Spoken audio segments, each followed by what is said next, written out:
하나님의 말씀 이사야 6장 1절부터 13절까지 말씀입니다. 구약 성경 974페이지에 있는 이사야 6장 1절에서 13절까지 말씀 1절부터 13절까지 교독하시고 13절은 함께 읽도록 하겠습니다. 우시야 왕이 죽던 해에 내가 본즉 주께서 높이 들린 보좌에 앉으셨는데 그의 옷자락은 성전에 가득하였고 스라틀이 모시고 섰는데 각기 6날개가 있어 그 둘로는 자기의 얼굴을 가리었고 그 둘로는 자기의 발을 가리었고 그 둘로는 날며 서로 불러 이르되 거룩하다 거룩하다 거룩하다 만군의 여호와여 그의 영광이 온 땅에 충만하도다 하더라. 이같이 활아가는 자의 소리로 말미암아 문지방의 혀가 요동하며 성전에 연기가 충만한지라. 그때에 내가 말하되 화로다 나여 망하게 되었도다. 나는 입술이 부정한 사람이요 나는 입술이 부정한 백성 중에 거주하면서 만군의 여호와이신 왕을 배웠음이로다 하였더라. 그때 그 스랍 중에 하나가 부젓가락으로 제단에서 집은 바 핀 붓을 손에 가지고 내게로 날아와서 그것을 내 입술에 대며 이르되 보라 이것이 내 입에 닿았으니 내 악이 제하여졌고 내 죄가 사하여졌느니라 하더라.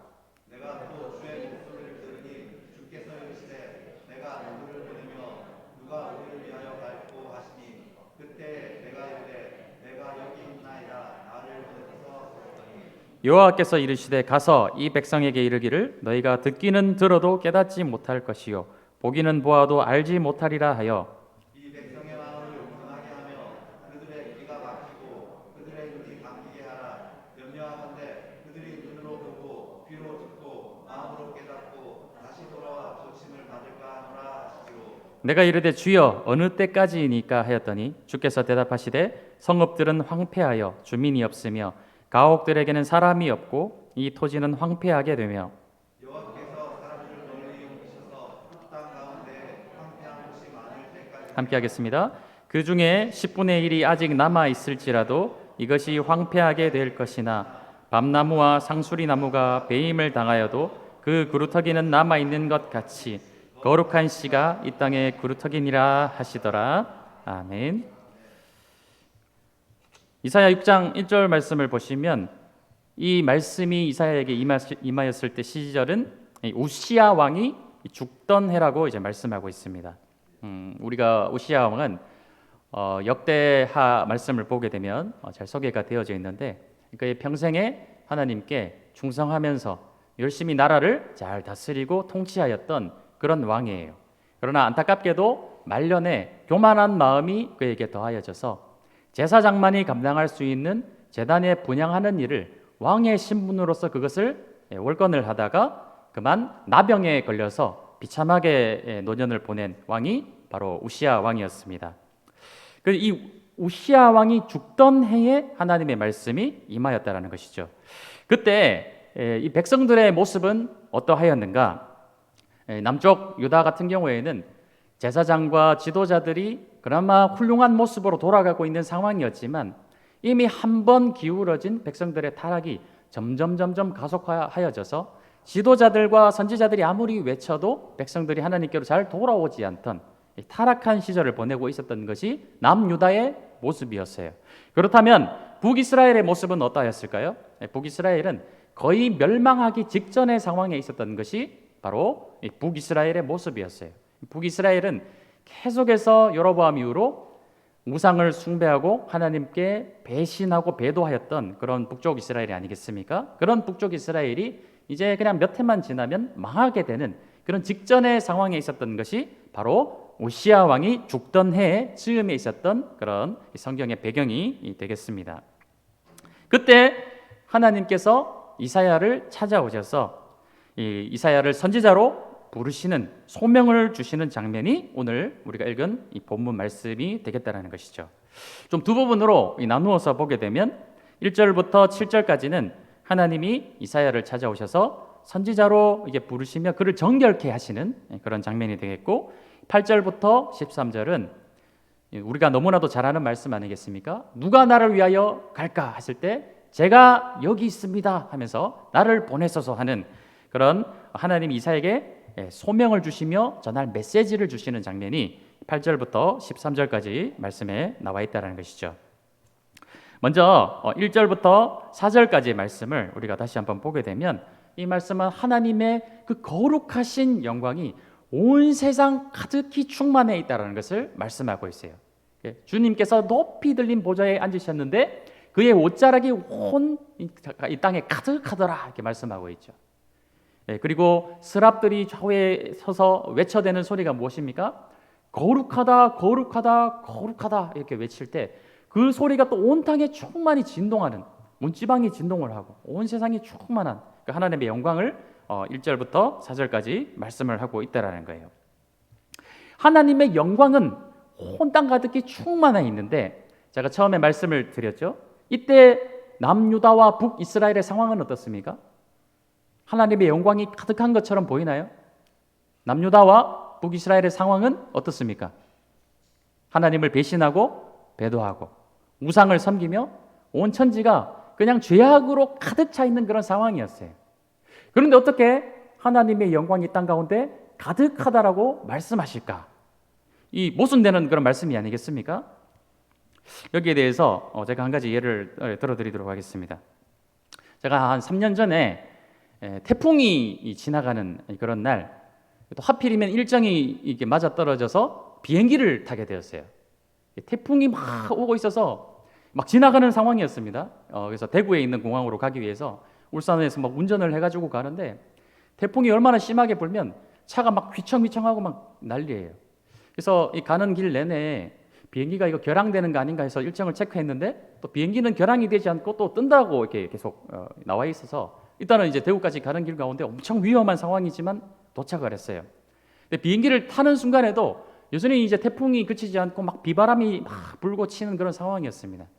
그래서 이 비행기를 타고 오늘 혹시나 요단강을 건너는 건 아닌가, 너무 일찍 가는 건데 하면서, 물론 천국 가는 것은 영광이지만 막 두려운 마음이 있었어요. 물론 구원의 확신은 있지만 아직 주님께서 주신 소명을 이 땅에서 다 이루지 못했는데 이게 너무 빠른 것 아닌가 이런 생각을 하면서 그래도 하나님이 지켜주시겠지 하면서 일단 비행기를 탔습니다.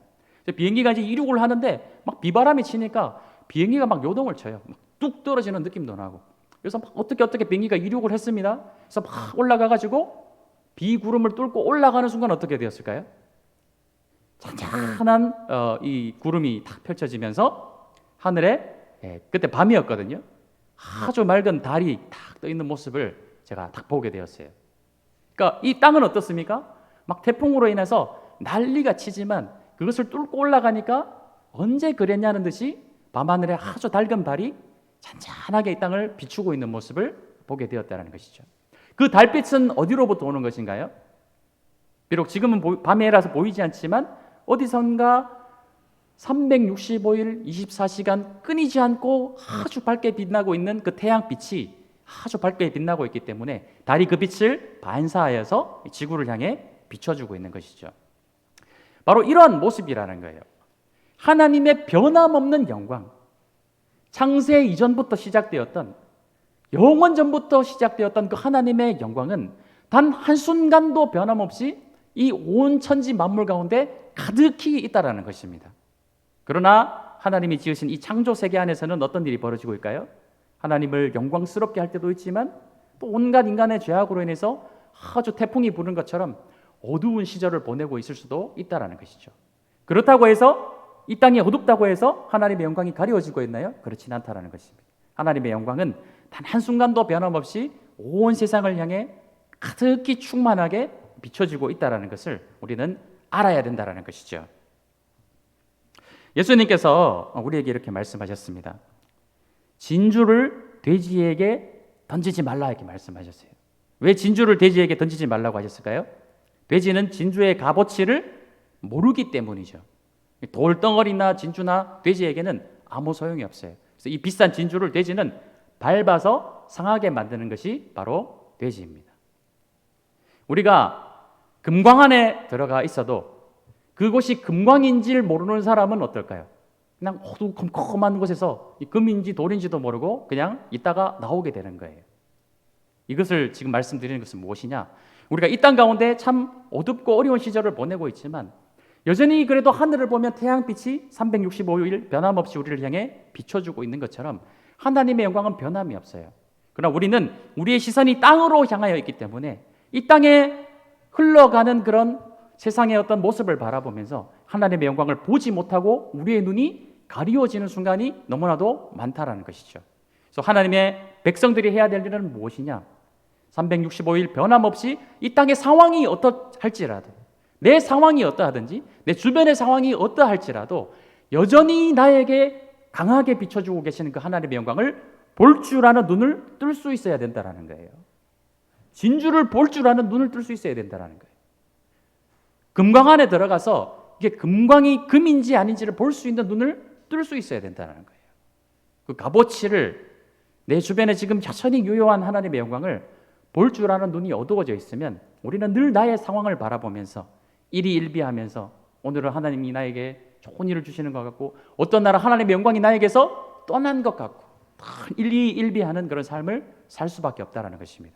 그렇지 않다라는 것입니다. 나의 상황이 어떠할지라도 하나님의 영광은 언제나 나를 향하여 아주 강하게 비춰주고 있다는 사실을 아시고 그것을 바라볼 줄 아는 눈을 뜨시는 그런 성도님들이 되시기 원합니다.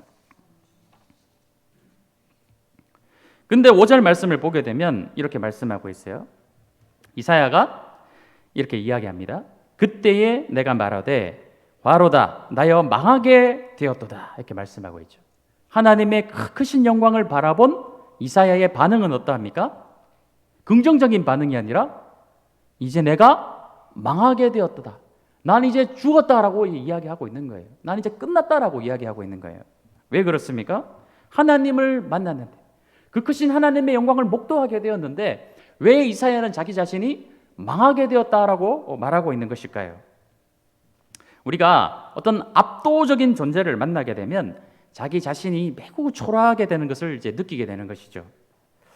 좀 예를 들면 아주 순수한 사람이나 아주 순수한 어린아이를 마주하게 되고 그 아이의 어떤 순수한 그 어른의 어떤 순수한 모습을 마주하게 되면 상대적으로 나 자신의 모습이 어떻습니까?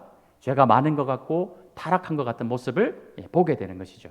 그래서 자성하게 되고 자숙하게 되는 것입니다. 이사야는 그런 거예요. 너무나도 거룩하고 강렬한 하나님의 영광을 마주하게 되니까 상대적으로 자신의 죄가 어떻습니까? 더 내가 깊은 죄인인 것 같고 더 절망적인 자신의 모습을 바라보게 되는 것이죠. 너무 비교가 되니까 하나님의 크신 영광 앞에서 나 자신이 얼마나 초라하고 중한 죄인인가를 더 깊이 통찰하게 되고 깨닫게 되는 거예요. 그러니까 하나님의 영광 앞에 섰을 때 나 자신은 이제 망하게 되었다. 나는 이제 죽게 되었다라고 말하고 있는 것입니다. 우리가 하나님을 깊이 만나면 만날수록 우리는 우리 자신이 얼마나 큰 죄인인지 깨닫게 돼요.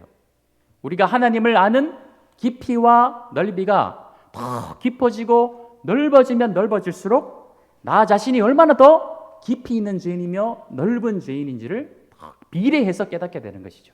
정비례해서 가는 것이라는 것입니다. 그렇기 때문에 우리는 하나님을 깊이 알면 알수록 어떻게 될까요? 더 낮아지고 겸손해질 수밖에 없어요. 하나님을 안다 하면서도 여전히 교만하게 사는 사람들이 있습니다. 자신의 그 향한 지식을 내세우고 교회 생활을 오래 했으니까 내가 막 다 아는 것 같이 교회 막 머리가 되려고 하고 우두머리가 되려고 하고 교회를 막 쥐락펴려고 하는 그런 분들이 있어요.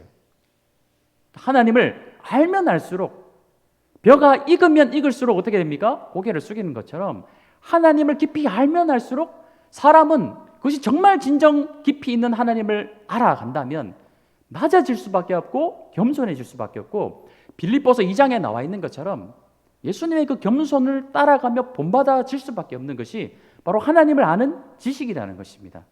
그런데 까부는 사람들이죠. 그런 까부는 사람들은 하나님을 사실은 만나지 못한 거예요. 지식적으로만 알게 된 것이고 진정으로 이 마음으로 하나님을 진짜 깊이 있게 만나지 못한 사람들은 그냥 깡통, 요란한 깡통처럼 자기가 다 아는 것처럼 설쳐되는 것이 바로 그들의 모습이라는 것이죠. 그렇게 이사야는 하나님의 영광을 마주하니까 저절로 고개가 숙여질 수밖에 없고 절망 가운데 빠질 수밖에 없고 자신이 할 수 있는 최대한의 표현, 나는 망하게 되었다라는 최대의 겸손의 모습을 보여주고 있다는 것입니다. 이렇게 이사야가 절망을 하고 있으니까 이때 천사가 이사야에게 다가와서 부젓으로 숯을 그의 입에 대며 하는 말씀이 7절 말씀이에요. 그것을 내 입술에 대며 이르되 보라 이것이 내 입에 닿았으니 내 악이 제하여졌고 내 죄가 사하여졌느니라. 하나님 앞에서 이렇게 엎드려지면 내가 이제 하나님의 그 영광 앞에서 망하게 되었다라는 하나님 앞에 고백을 하게 될 때 하나님은 그것을 망하게 하시며 그를 죽여버리는 것이 아니라 어떻게 하십니까? 그를 회복시키시고 용서하시는 그 하나님의 사랑을 또 이 장면에서 우리가 보게 되는 거예요. 우리 오늘 이 시간 우리가 하나님 앞에 예배함으로 나아가고 있습니다. 지금 이곳에 하나님의 영광이 가득히 계신 줄로 믿어요. 하나님 이 자리에 임재하여 주신 줄로 믿습니다. 우리 예배를 받으신 줄로 믿어요. 그러나 사실 우리는 그 하나님의 영광 앞에서 다 엎드려져야 돼요. 감히 이렇게 앉아 있을 수 없고 감히 고개를 들고 이렇게 있을 수 없어요. 하나님의 그 영광 앞에서. 그러나 이렇게 우리가 편하게 앉아서 하나님을 예배할 수 있는 이유가 무엇입니까? 그것은 바로 예수의 이름이 있기 때문인 것입니다. 예수의 이름으로 우리가 하나님 앞에 나아가고 예수님께서 2000년 전에 십자가에 달리심을 통하여서 우리를 대신하여 엎드려 지셨기 때문에 우리가 그 예수의 이름으로 이 시간 아주 당당하게 편하게 하나님 앞에 예배함으로 나아갈 수 있는 거예요. 그러니까 이 예배 시간 우리가 어떻게 하나님 앞에 나아가야 될까요? 내가 할 수 있는 최대한의 경외함으로 경배함으로 감사와 찬양과 영광을 돌리며 하나님 앞에 나아가시는 그런 예배자가 되십시오. 8절에서 13절 말씀을 보게 되면 그런 이사야에게 하나님이 소명을 주시는 말씀을 보게 돼요. 이렇게 이사야를 정결하게 하신 하나님께서 마치 혼잣말을 하시듯이 이렇게 말씀하십니다. 하나님이 어떤 탄식하시는 내용이죠. 8절 말씀을 봅시다. 내가 또 주의 목소리를 들으니 주께서 이르시되 내가 누구를 보내며 누가 우리를 위하여 갈고 하시니 그때에 내가 이르되 내가 여기 있나이다 나를 보내소서 하였더니 하나님께서 이렇게 탄식합니다. 누가 나를 위하여 갈 수 있을까? 아무도 갈 사람이 없다. 하나님께서 혼자 탄식하실 때 이사야가 그 부르심에 자신이 응답하는 것이죠. 하나님, 제가 여기 있습니다. 나를 보내십시오라고 이사야가 대답하고 있다는 것이죠. 이것은 너무나도 당연한 일이에요. 하나님의 놀라운 은혜를 입은 자는 반드시 은혜 주신 분의 부르심에 합당하게 응답하는 것은 너무나도 당연한 일 아니겠습니까? 우리도 하나님의 은혜를 다 입은 자들입니다. 하나님의 은혜 없이는 이 자리에 있을 수 없어요.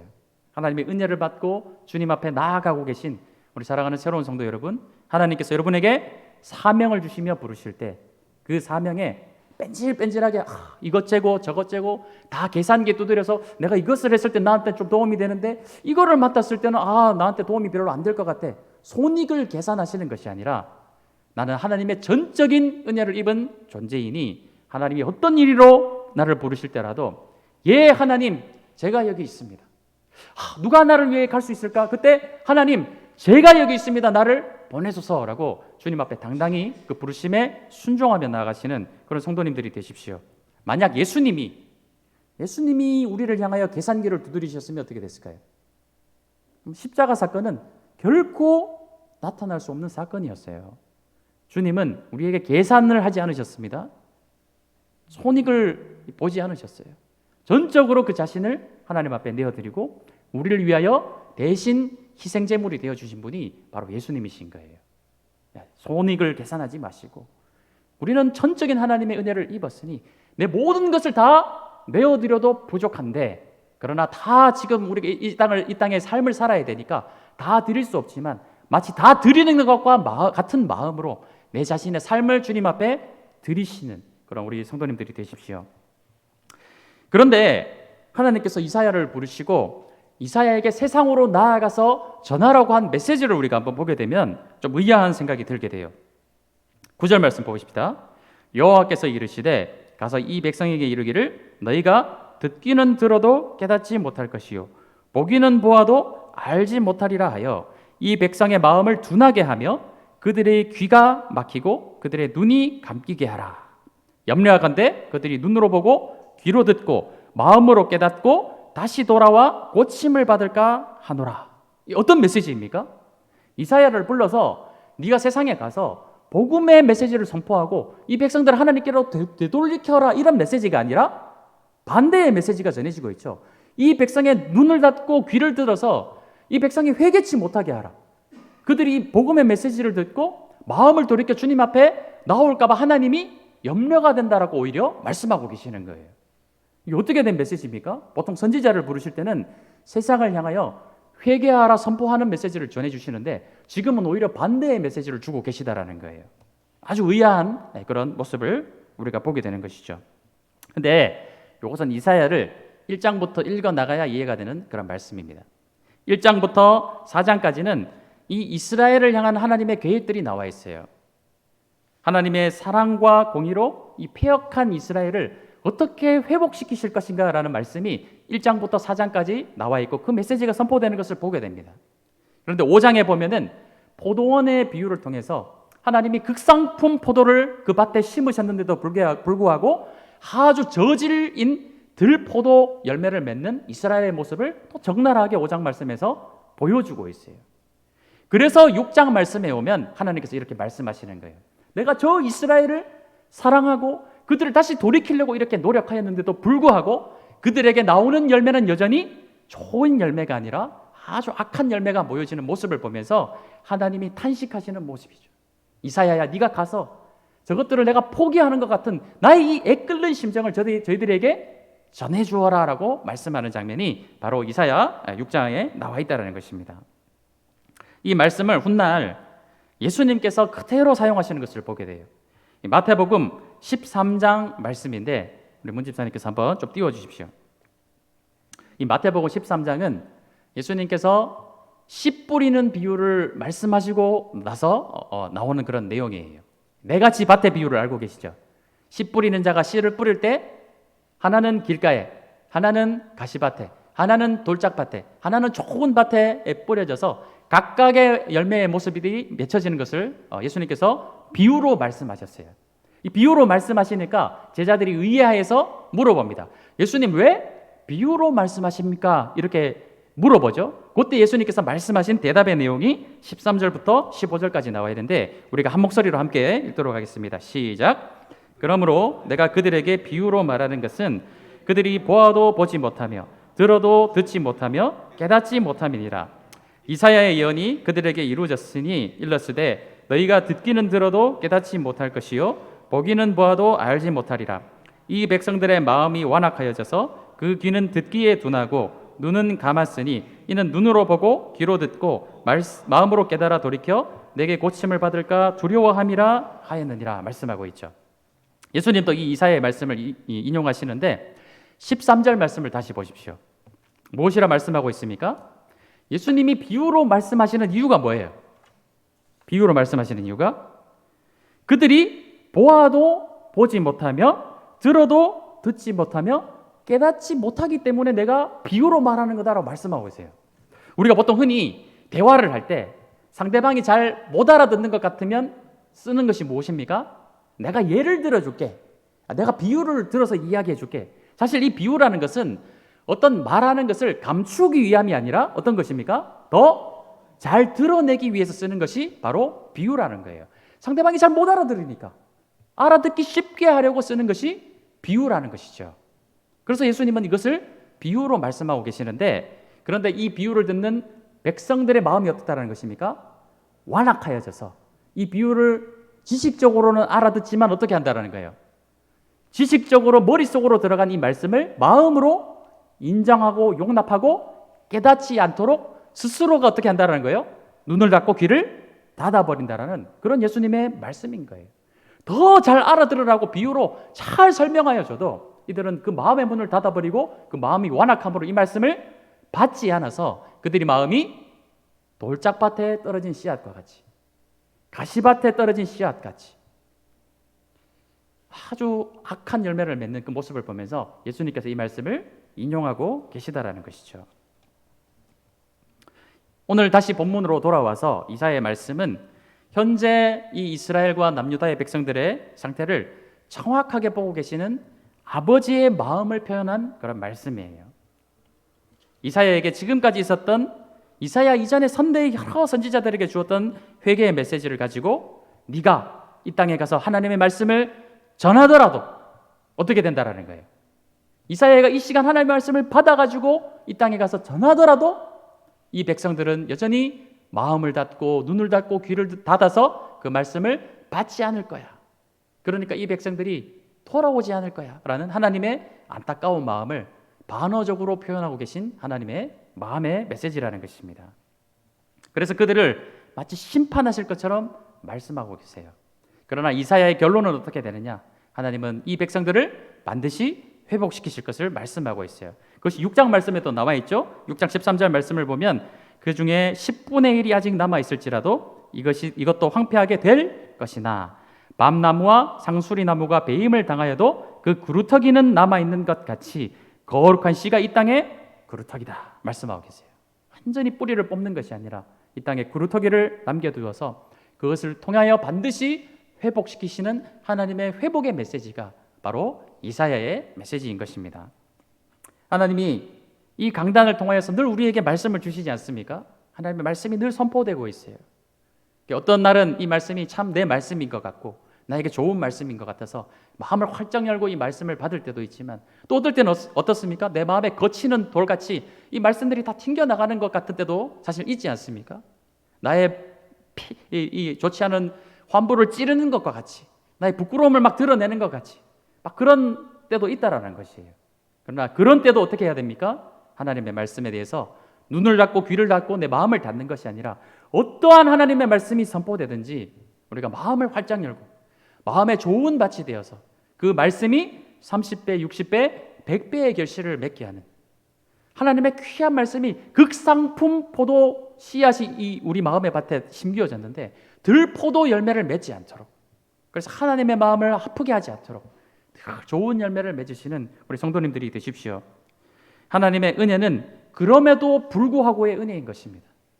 우리가 비록 때때로 들포도 열매를 맺을지라도 그럼에도 불구하고 하나님은 우리를 완전히 뿌리 뽑아서 불타는 곳에 던져버리는 것이 아니라 그래도 그루터기를 남겨두시며 우리를 향한 사랑과 인애를 남겨두시는 분이 우리 하나님이세요. 그 은혜를 알기 때문에 우리가 지금 이 자리에 있는 것 아니겠습니까? 그 은혜 때문에 우리가 지금 이 자리에 있을 수 있는 것이 아니겠습니까? 그 은혜를 날마다 찬양하고 감사함으로 나아가시는 사랑하는 새로운 교회 모든 성도님들이 되시기 바랍니다. 기도하겠습니다.